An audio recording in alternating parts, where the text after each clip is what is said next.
Hello everyone, and welcome back to Bugs Bunny Lost in Time on the Sony PlayStation. I am One Wild Sheep yet again, and today, ladies and gentlemen, we are going to be tackling the next stage of the game in the same world, The Greatest Escape. There it is right there. Beautiful, beautiful, beautiful.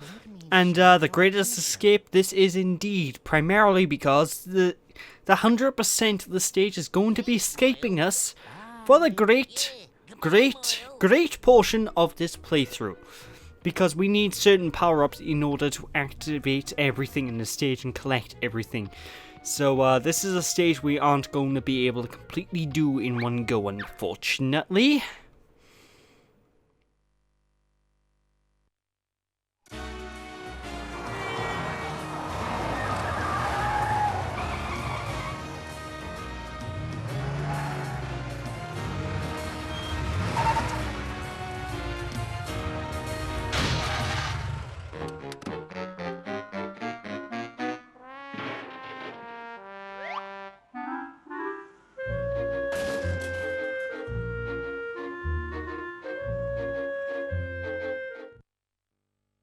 Get 5 of these objects to receive a clock symbol.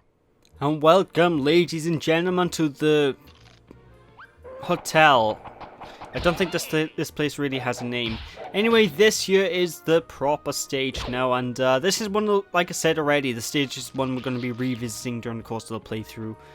And right from the get-go, if you destroy that cardboard box there, you'll be able to gain access of a clock, which will be quite a simple one.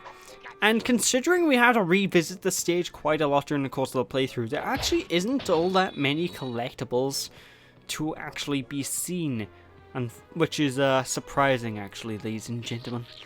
And don't worry too much about collecting the Acme boxes right now, because we will need to recollect them at a later time, because we can't actually collect every Acme box in this particular stage right away. Because, well, obviously, we need certain powers, and we won't be getting those until... Ooh, I couldn't tell you how many parts. I haven't edited that part of the playthrough yet, but a while. Basically, we won't be getting new powers for a good while, you know, folks.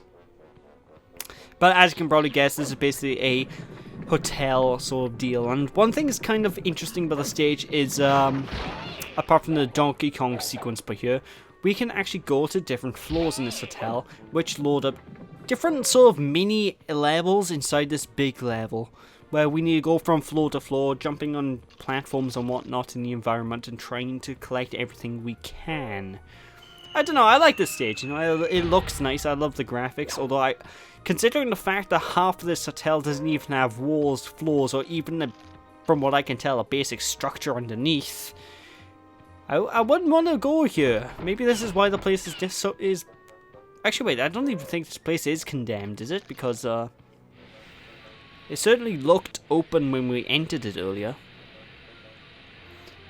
I don't know, but basically, I wouldn't want to go to this hotel. I mean, Jesus Christ, this is like a negative 60-star hotel. You know, folks, you don't want to be sleeping here. You go into the bed, and the bed will explode. You think I'm joking, and the bed would explode. Well, actually, I say the bed would explode, but there is an exploding piano we have to deal with. Yeah, you heard me right. We won't be seeing that in this part, though. We will be seeing it a bit later down the line. And this is something that may catch a couple of first-time players off. Basically, jump on this lamp twice in order to get a clock. It's one of the more cryptic clocks in the game, but the lamp does have this big, ominous blue glow around it before you do decide to collect the thingy. So, you know, it does sort of try to clue you in that there is a possible clock in that lamp, you know, ladies and gentlemen. Why you have to jump on it twice specifically, I don't know.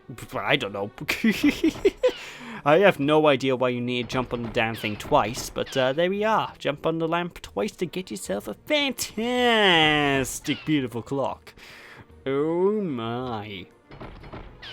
And I have to say, the 1930s levels of the game, they all sport probably one of my favorite tracks in the entire game. I love the musical track for each of these each of these stages, you know, ladies and gentlemen, with the exception of...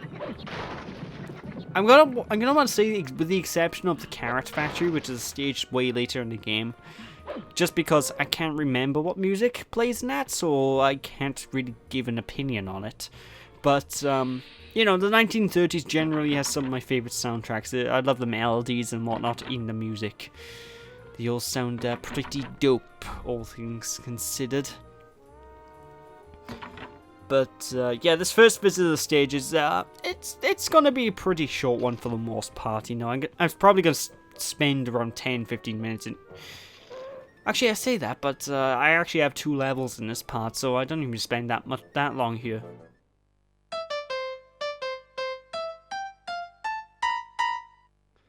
Yeah, we need the music ability to activate that properly. So, you know, this is one of the shorter stages you first time through to play through in the game. It's just a... Actually, even on your second visit, because you have to get half the clocks now, and you have to get half the clocks later, and you do have to get half the clocks now, because there's not enough levels opened up, you know, it's...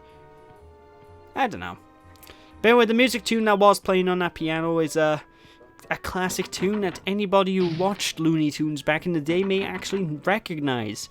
Because there was actually one Looney Tunes cartoon where Daffy Duck himself was trying to blow up Bugs Bunny, and that sort of tune was the key to blowing up Bugs Bunny. But Bugs Bunny, obviously being the dolt that he is, kept playing the tune incorrectly. And it basically resulted in Daffy Duck having to go, "No, this is how you do it," and he blows himself up. It's a good episode. Good episode.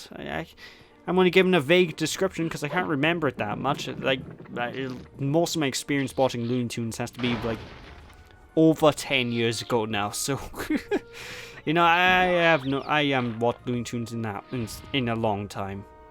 Well, I say properly watched Looney Tunes in a long time, because the other day I did watch an episode of Looney Tunes where Daffy Duck whacked Adolf Hitler in the head with a mallet, which was interesting, to say the least. But I digress indeed-o. But unfortunately, we can't get all of the Acme boxes, as I've already said. The final Acme box, we need the super jump ability in order to access, so yeah, it's a bit of a shame.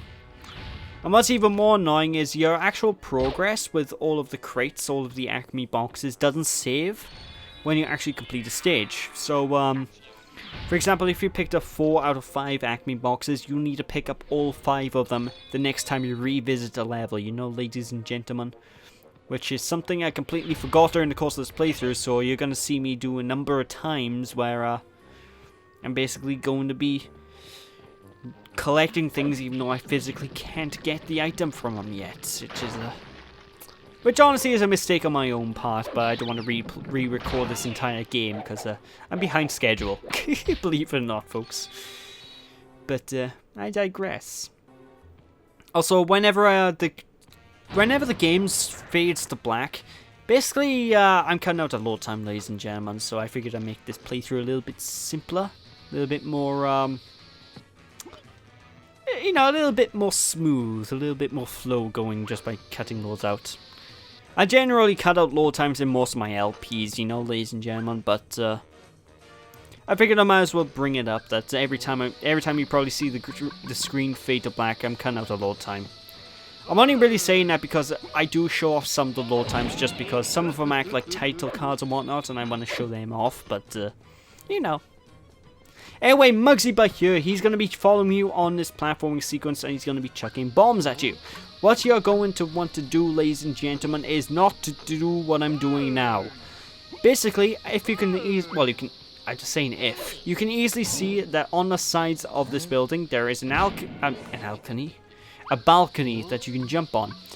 Basically, you're going to want to jump onto this balcony and wait until the bomb flashes red, and then just flat out chuck the bomb at Muggsy himself, and if you're able to do this, well, basically the boss fight will be done within probably 30 seconds, because it's very easy to complete, you know, ladies and gents.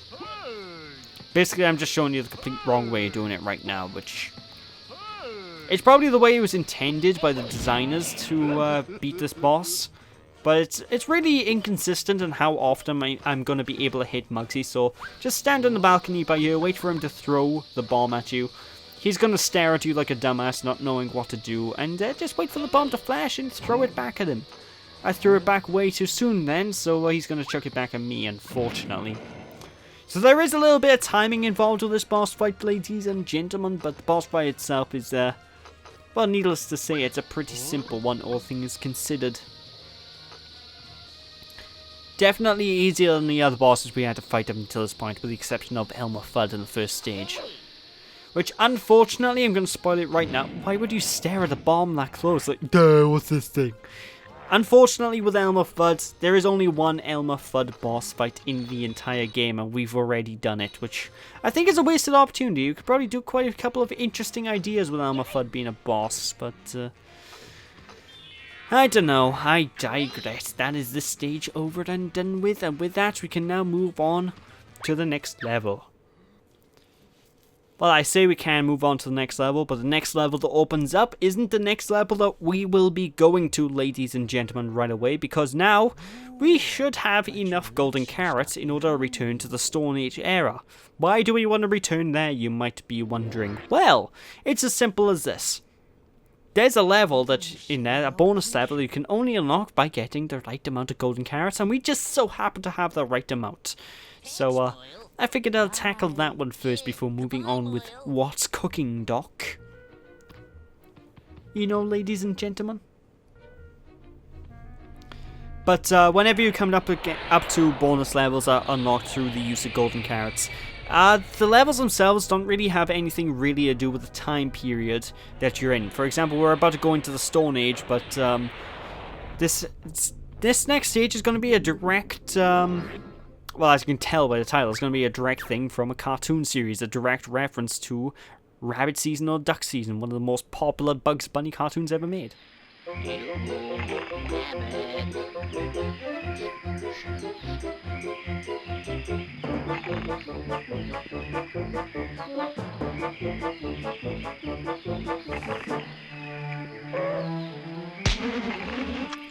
So there we are, ladies and gentlemen. So as you can probably guess, you need to whack all of the Bugs Bunny signs in this forest and turn them into Daffy Duck signs in order to get Elmer Fudd himself to shoot Daffy Duck as opposed to shooting you. And from time to time you will actually run into Daffy Duck in the forest itself. In fact, there he is right there, the little bastard. And you are able to actually whack him.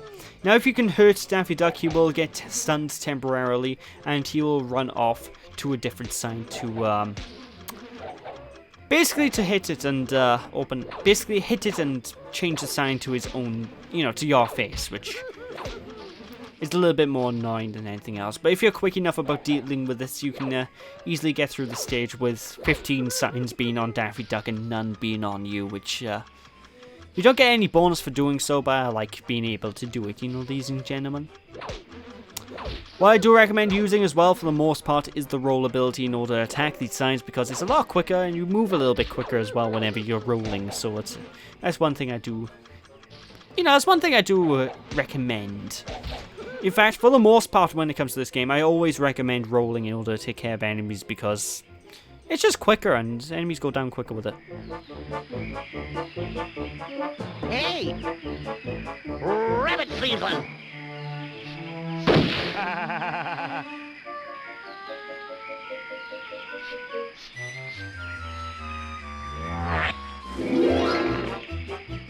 I'm gonna be honest, I love that, but that looks so hokey in the PlayStation 1 graphics.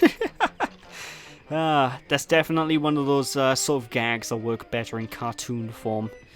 But anyway, I digress. I'm just going to have a quick wander about looking for some more carrots before I leave the stage. And with that, that is it for this part, ladies and gentlemen. So thank you all for watching. Hope you all enjoyed. Don't be sheepish, people. And I'll catch you all next time as we enter What's Cooking, Doc in the Medieval Age. So, yeah, thank you all for watching. Hope you all enjoyed. Don't be sheepish. I'll catch you all then. Bye!